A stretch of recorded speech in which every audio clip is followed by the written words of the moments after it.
खोजी टीवी के मुअज़्ज़िज़ दोस्तों, मैं हूं माजिद मलिक और आप तमाम देखने और सुनने वालों को अस्सलाम वालेकुम। नाज़रीन ग्रामी, नई मखलूक हुकूमत के क़याम के साथ ही मुल्क की हालात शदीद खराब हो गए हैं। कराची में डकैती की वारदातों से लेकर वफाकी दारुल हुकूमत में बम धमाकों तक हुकूमत हर लिहाज से नाकाम हो चुकी है।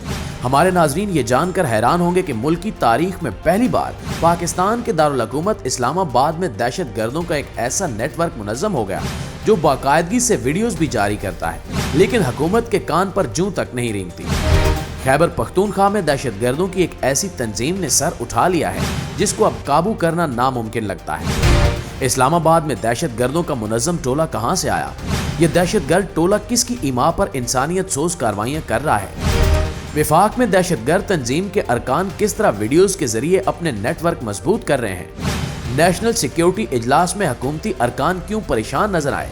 क्या वजह है कि इमरान खान ने अब तक दहशत गर्द तंजीमों के साथ बेहतर तरीके से डील किया, लेकिन मौजूदा हुकूमत के आते ही पीटीआई ने जंग बंदी का खात्मा करके हमले शुरू कर दिए? क्या मौजूदा मखलूक हुकूमत दहशत गर्दी के जरिए डॉलर्स की भीख मांग रही है या इसके पसपर्दा हकायक कुछ और हैं? आज की इस वीडियो में हम आपको वो हकायक बताएंगे जो मखलूक हुकूमत ढेरों पैसे खर्च करके अवाम से छुपाने की कोशिश कर रही है। प्यारे साथियों, अब तक हमें खैबर पख्तूनख्वा और बलोचिस्तान में दहशत गर्दी की एक उभरती हुई लहर के बारे में अंदाजा हो चुका होगा, लेकिन मुल्क की तारीख में शायद ये पहला मौका है कि मुल्क के सबसे महफूज तरीन इलाके में भी अब दहशत गर्द तंजीमें मुसलसल कार्रवाइयों में मसरूफ़ अमल हैं। कायद-ए-आज़म मोहम्मद अली जिन्ना ने कराची को पाकिस्तान का दारुल हुकूमत करार दिया था, लेकिन 1967 में उस वक्त की सियासी क़यादत ने इस्लामाबाद को पाकिस्तान का दारुल हुकूमत बना दिया। पाकिस्तान के दारुल हुकूमत की तब्दीली तुक्के पर नहीं की गई, बल्कि इसके पसे पुश्त कई अवामिल कार फरमा थे। इस्लामाबाद पाकिस्तान के वस्त में कायम था और दुश्मनों की तरफ से इस्लामाबाद पर हमला करना मुमकिन नहीं था। जब इस्लामाबाद को पाकिस्तान का दारुल हुकूमत बनाया गया तो हुकूमतों और सिक्योरिटी इदारों के लिए दारुल हुकूमत पर दुश्मनों की नजरों से लाहक खतरा किसी हद तक टल गया।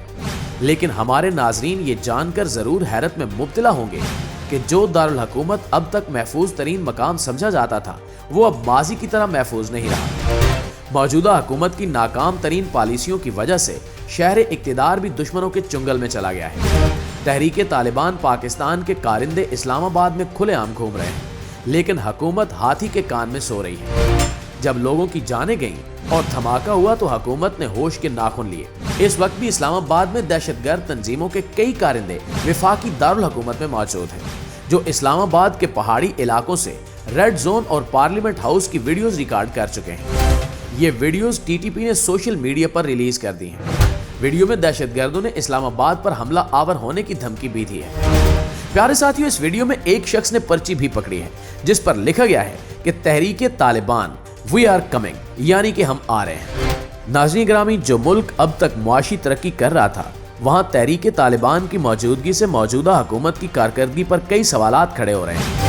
ये कैसे मुमकिन है कि एक पुरअमन मुल्क में दहशत गर्द तंजीम धमाके भी करवा रही है और फिर बड़े आराम से पहाड़ों पर बैठकर इस्लामाबाद पर हमला आवर होने की तैयारी भी कर रही है? ये इंतहाई तशवीशनाक सूरत हाल है कि एक दहशत गर्द तंजीम इस्लामाबाद में अपनी मौजूदगी के लिए इतने आसान जराए इस्तेमाल कर रही है। तहरीके तालिबान के इस इकदाम के बाद ये खदशा जाहिर किया जा रहा है कि दहशत गर्दों का अगला टारगेट पार्लियामेंट हाउस और रेड जोन के इलाके हैं। मौजूदा हुकूमत ने पाकिस्तान के महफूज तरीन मकाम को भी इस कदर गैर महफूज बना दिया है कि अब हमारे मुंतखब नुमाइंदे भी निशाने पर हैं। अब तक जब पाकिस्तान में इमरान खान की हुकूमत थी तो जबरदस्त डिप्लोमेसी के जरिए तहरीके तालिबान समेत कई दीगर दहशत गर्द तंजीमों के साथ जंगबंदी के मुआहदे किए गए थे और मुसलसल 4 सालों तक ये मुआहदे कायमो दायम भी रहे। लेकिन जैसे ही एक साजिश के तहत इमरान खान को तख्त बदर किया गया तो मुल्क भर में धमाके और दहशत गर्दाना कार्रवाइयों में इजाफा होता गया।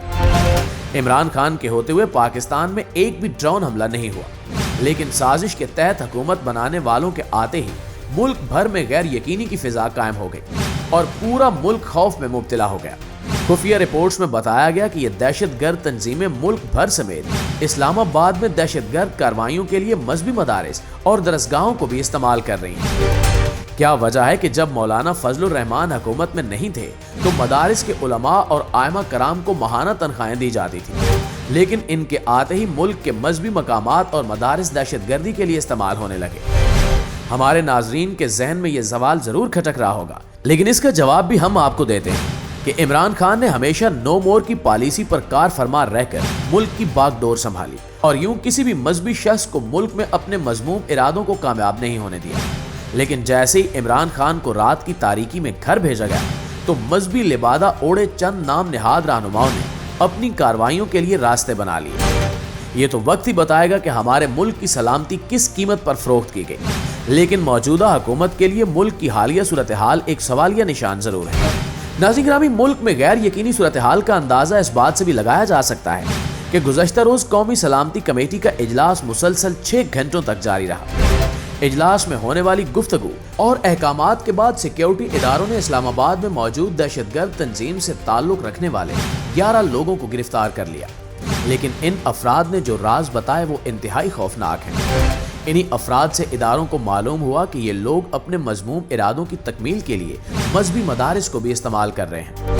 ان افراد نے یہ بھی بتایا کہ ان کے پاس اس بار آئی ٹی کا علم رکھنے والے ماہر افراد بھی تحریک میں شامل ہوئے ہیں، جس سے اندازہ لگایا جا سکتا ہے کہ اس بار دہشت گرد کس قدر تیاری کے ساتھ ملک پر حملہ آور ہونے جا رہے ہیں۔ ناظرین گرامی، قومی سلامتی کمیٹی کا اجلاس ایسی صورتحال میں کافی معنی خیز معلوم ہوتا ہے۔ ہماری اطلاعات کے مطابق سیکیورٹی اداروں کی جانب سے دہشت گردوں کے خلاف بڑے پیمانے پر آپریشن کی تیاری کی جا رہی ہے۔ اجلاس میں وزیر اعظم سمیت army chief general Asim Munir اور وزیر دفاع خواجہ آصف نے ملک میں جاری دہشت گردی کی نئی لہر سے نمٹنے کے لیے بھرپور تیاری کی ہدایات جاری کر دی ہیں۔ حالیہ خوفناک اور تشویشناک صورتحال سے اندازہ لگائیے کہ اجلاس میں کس قدر سخت لہجہ استعمال کیا گیا۔ اجلاس میں بتایا گیا کہ پاکستان کی سلامتی پر کوئی سمجھوتا نہیں کیا جائے گا۔ ملک کی سرزمین کے ایک ایک انچ پر ریاست کی مکمل رٹ برقرار رکھی جائے گی۔ نیشنل ایکشن پلان کے تحت ملک بھر میں وفاقی اور صوبائی حکومتوں کی قیادت میں کام کیا جائے گا۔ پیارے ساتھیوں، ہمارے سیکیورٹی ادارے ہر لحاظ سے دہشت گردوں سے نمٹنے کی خوب صلاحیت رکھتے ہیں، لیکن عوام کی نظروں میں حکومت کی بے دلی اور ناکام پالیسی کھٹک رہی ہے۔ یہ آنے والا وقت ہی بتائے گا کہ کس طرح حکومت نے عمران خان کو ہٹا کر غیر ارادی طور پر دہشت گردوں کو ملک بھر میں دہشت گردانہ کاروائیاں کرنے میں معاونت فراہم کی۔ عوام یہ سوال بھی پوچھتے رہیں گے کہ جس طرح مولانا فضل الرحمان نے پاکستان بھر میں مدارس کا جال بچھایا ہے، وہ کیوں اور کیسے دہشت گردوں کے ہاتھوں استعمال ہو رہا ہے۔ رپورٹ کے مطابق اگر یہ مدارس دہشت گردوں کے ہاتھوں استعمال ہو رہے ہیں تو مولانا فضل الرحمان کو کیوں پکڑا نہیں جاتا، ان سے کیوں سوال نہیں کیا جاتا؟ ان تمام سوالوں کے جوابات ہم اپنے ناظرین پر چھوڑتے ہیں۔ فی الحال اس دعا کے ساتھ اجازت دیجیے کہ اللہ تعالیٰ ان حالات میں وطن عزیز کی حفاظت فرمائے۔ آمین ثم آمین۔ پاکستان زندہ باد۔